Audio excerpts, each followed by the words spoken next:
This segment of Delmarva Life is sponsored by Coastal Hospice.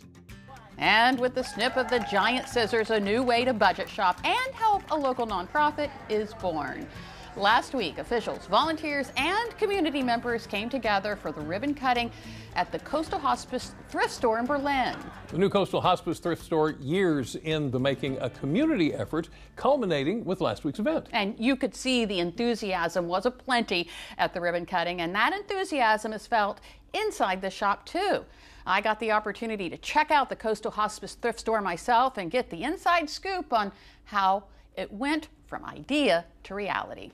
Even before you step foot into the new Coastal Hospice Thrift Store in Berlin, you're greeted with colors, creativity, and community. My idea was just bring in brighter colors to help create a better energy for what they're trying to accomplish in the new space. Salisbury artist Abby Custis designed the majestic mural, which paints a picture of what visitors can expect once they walk through the door. When I have a vision in my mind, it normally comes together pretty fast, and it was the main thing was making sure it was bold enough and big enough to see from the street to draw people in. The bright colors continue once inside. It was a group effort. I worked with Tiffany Adkins, who's a local interior designer, and David and Sue Lane, who helped design and produce the sign, which is the big impact from the road. So together we pulled that together to have all the colors. All proceeds from the thrift store go directly to the Stansel House, a hospice home for patients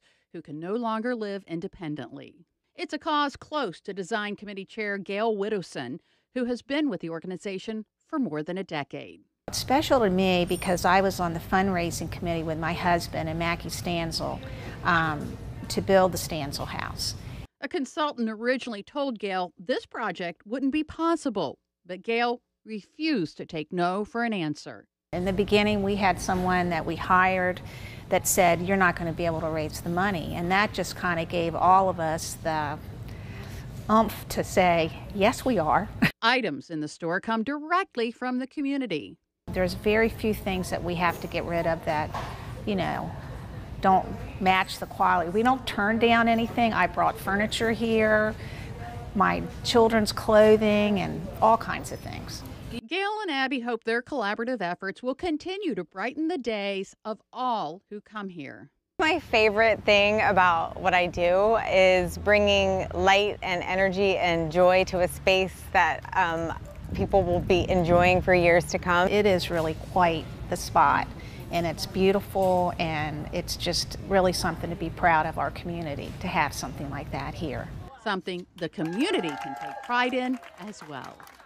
The Coastal Hospice Thrift Shop is located on the corner of Route 50 and Stephen Decatur High School Road in Berlin. It's open Monday through Saturday from 9 a.m. to 4 p.m. And they are always in need of donated items to keep that inventory full. Just bring those items to the shop in Berlin during the regular business hours. We've got stuff we could take there now. I have to say, that was one of the most interesting looking thrift shops I've ever seen. It was so bright and cheery. That's correct. Wow. Yeah, you got to check it out. Check it out. Well, two men from different pasts, a friendship that was meant to last. It's Throwback Thursday. You know that. Jim Duffy is here. You know that. He's going to tell us about the bond between President Dwight D. Eisenhower and the Easton man who worked with him. Sit tight. Delmarva Life. We'll be right back.